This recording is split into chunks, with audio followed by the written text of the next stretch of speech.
కేసీఆర్ అవినీతిని గ్రామ గ్రామాన చాటండి. కాళేశ్వరం ప్రాజెక్టులో అక్రమాలను ప్రజలకు వివరించాలి. కాంగ్రెస్ శ్రేణులకు సీఎం రేవంత్ రెడ్డి పిలుపు. లోక్సభ అభ్యర్థుల ఎంపికపై పీఈసీ సమావేశంలో చర్చ. కాళేశ్వరం ప్రాజెక్టు నిర్మాణంలో కమిషన్ల కోసం గత ప్రభుత్వం మాజీ సీఎం కేసీఆర్ అక్రమాలకు పాల్పడ్డారని పీసీసీ అధ్యక్షుడు ముఖ్యమంత్రి రేవంత్ రెడ్డి ఆరోపించారు. కేసీఆర్ అవినీతికి పాల్పడ్డారంటూ గ్రామ గ్రామాన చాటి చెప్పాలని కాంగ్రెస్ శ్రేణులకు ఆయన సూచించారు. లోక్సభ ఎన్నికలకు పార్టీ వ్యూహం, అభ్యర్థుల ఎంపికపైన చర్చించేందుకు మంగళవారం గాంధీ భవన్లో జరిగిన ప్రదేశ్ ఎన్నికల కమిటీ సమావేశానికి ఆయన అధ్యక్షత వహించి మాట్లాడారు. అసెంబ్లీ ఎన్నికల్లో కృష్ణానది పరివాహక ప్రాంతంలోని నియోజకవర్గాల్లో పార్టీ ఇటీవల ఘన విజయం సాధించింది. ఆ ప్రాంతంలోని నాగర్ కర్నూల్, మహబూబ్ నగర్, నల్గొండ, భువనగిరి, ఖమ్మం, మహబూబాబాద్ లోక్సభ నియోజకవర్గాల్లో రాబోయే ఎన్నికల్లో కాంగ్రెస్ గెలుస్తుందని బీఆర్ఎస్కు తెలుసు. అందుకే ప్రాజెక్టులను రాష్ట్ర ప్రభుత్వం కృష్ణా బోర్డుకు అప్పగించిందని దుష్ప్రచారం చేసి కాంగ్రెస్ను దెబ్బతీసేందుకు కేసీఆర్ కుట్రపూరితంగా వ్యవహరిస్తున్నారు. మేడిగడ్డ అవినీతిపైన విచారణ, కఠిన చర్యలు తీసుకునే విషయంలో ప్రభుత్వం సీరియస్గా ఉండడంతో దీని నుంచి ప్రజల దృష్టిని మళ్లించేందుకు ప్రాజెక్టులను బోర్డుకు అప్పగించాలంటూ కేసీఆర్, బీఆర్ఎస్ నేతలు తప్పుడు ప్రచారం చేస్తున్నారు. దీన్ని కాంగ్రెస్ నేతలంతా తిప్పికొట్టాలి. మేడిగడ్డ వెళ్లి ప్రజలకు కేసీఆర్ క్షమాపణ చెప్పాలి. నీటిపారుదల శాఖ మంత్రి ఉత్తమ్ డిమాండ్. నీళ్ల గురించి తెలియనందునే కూలిపోయే కాళేశ్వరం కట్టారు భట్టి. ఇది మనం నిన్న మాట్లాడినాం. నిన్న మన తొలి వెలుగు మాట్లాడింది, సాయంత్రం రేవంత్ రెడ్డి మాట్లాడిండు. ఈ అంశాన్ని మనం నిన్న ప్రధానంగా టోటల్ మార్నింగ్ న్యూస్ అంతా ఇదే ఫోకస్ చేసినాం. ఏమని? ఈ కృష్ణా పరివాహక ప్రాంతంలో ఉన్నటువంటి ఆ కృష్ణా జలాల విషయంలో, కృష్ణా ప్రాజెక్టుల విషయంలో, నాగార్జున సాగర్, శ్రీశైలం విషయంలో ఈ డ్రామా ఎందుకు కేసీఆర్ ప్రధానంగా ఎత్తుకున్నాడంటే, కాళేశ్వరం పైన కాగ్ రిపోర్ట్ రెడీగా ఉన్నది గవర్నర్ చేతిలో, రాష్ట్ర ప్రభుత్వం చేతిలో రెడీగా ఉన్నది కాగ్ రిపోర్ట్. రేపటి బడ్జెట్ సమావేశాల్లో ఆ కాగ్ రిపోర్ట్ అసెంబ్లీలో ప్రవేశపెట్టాల. ఆ ప్రవేశపెడితే మొత్తం కాళేశ్వరం అవినీతి మీద చర్చ జరిగితే ఇక కేసీఆర్కి మాట్లాడే అవకాశమే లేదు. అందులో మేడిగడ్డ కుంగింది ఏం చెప్తాడు? మల్లన్న సాగర్ 50 టీఎంసీలు ఎందుకు నింపుతలేవు ఏం చెప్తాడు? ఎవడు తిన్నాడు మొత్తం 1,20,000 కోట్ల ప్రాజెక్టులో ఏం చెప్తాడు కేసీఆర్? ఒక్క పాయింట్ దగ్గర కూడా కేసీఆర్కి సమాధానం చెప్పే అవకాశం కాళేశ్వరం విషయంలో లేదు. సో ఈ చర్చని పక్కదారి పట్టించడానికి కాళేశ్వరం పైన కాగ్ రిపోర్ట్, కాగ్లో పేర్కొన్న ఆ కాగ్ రిపోర్ట్లో పేర్కొన్న అంశాలని పక్కదారి పట్టించడానికి, అసలు అది చర్చకు లేకుండా చేయడానికి ఇప్పుడు ఈ కేఆర్ఎంబి అన్న అంశాన్ని ప్రధానంగా కేసీఆర్ లేవనెత్తిండు. ఇప్పుడు కేఆర్ఎంబి అంశం అయితే ఏదో ఒకటి మాట్లాడొచ్చు. తెలంగాణకు ముందు ఏం చేసిర్రు, తెలంగాణకు ముందు పోతిరెడ్డిపాడు ఏమైంది, దాని సామర్థ్యం ఎట్లా పెంచిర్రు, మీరే మంత్రులు ఉన్నది, ఇవన్నీ మాట్లాడడానికి అవకాశం ఏదో ఒకటి ఉంటుంది కదా.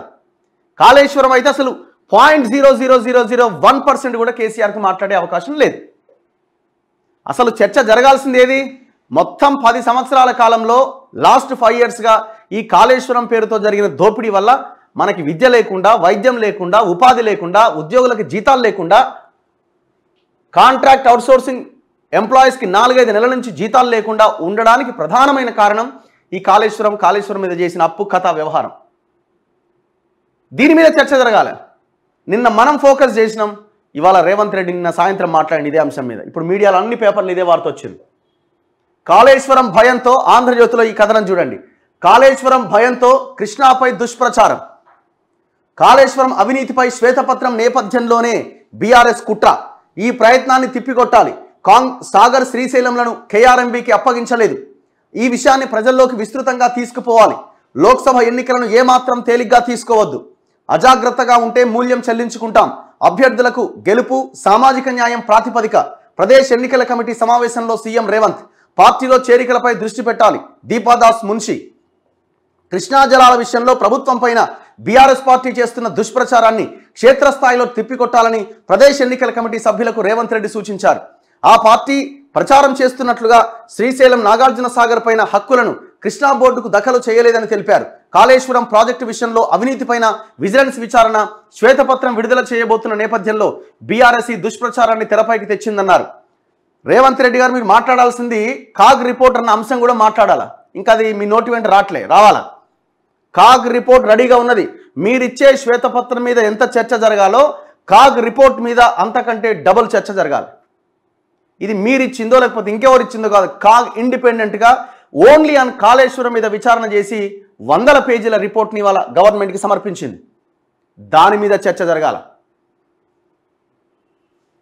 సో ఈ చర్చని పక్కదారి పట్టించడానికి ఈ కుట్ర జరుగుతున్నదని నిన్న కూడా నేను వీడియో చేసిన. మార్నింగ్ ఇదే అంశం మీద మనం మాట్లాడినాం. నిన్న సాయంత్రం రేవంత్ రెడ్డి ఈ అంశాన్ని ఎత్తుకున్నాడు. No one even a single channel కూడా ఈ అంశాన్ని చర్చకి తీసుకురాలి. మీరు చూడండి, టోటల్ సోషల్ మీడియా అంతా వెతకండి, టోటల్ 100 కోట్లతో నడిచే మెయిన్ ఛానల్స్ అన్ని చూడండి ఒకసారి.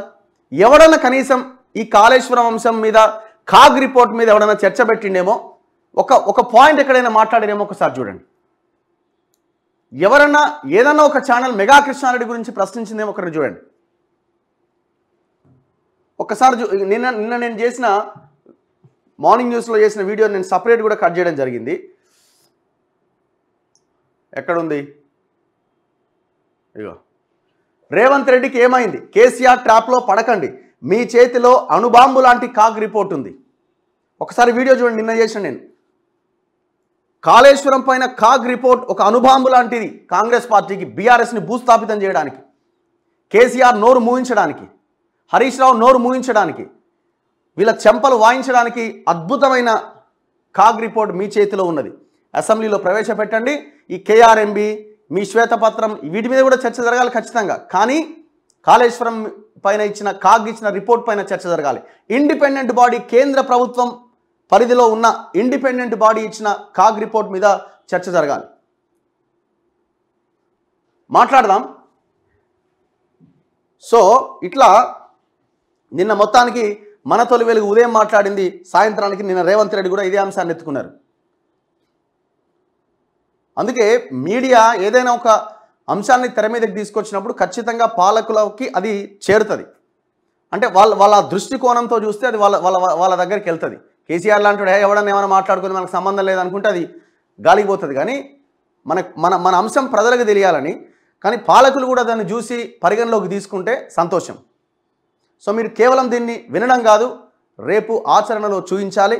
కాళేశ్వరం కాగ్ రిపోర్ట్ పైన మీరు రేపు అసెంబ్లీలో చర్చ జరగాల్సిందే. కేఆర్ఎంబి లేదు, ఈ అంశాల మీద జరగాలి చర్చ కాదనట్లేదు. కానీ ఈ చర్చలోకి వెళ్తూనే ప్రధానంగా ఫోకస్ చేయాల్సింది కాగ్ రిపోర్ట్ మీద.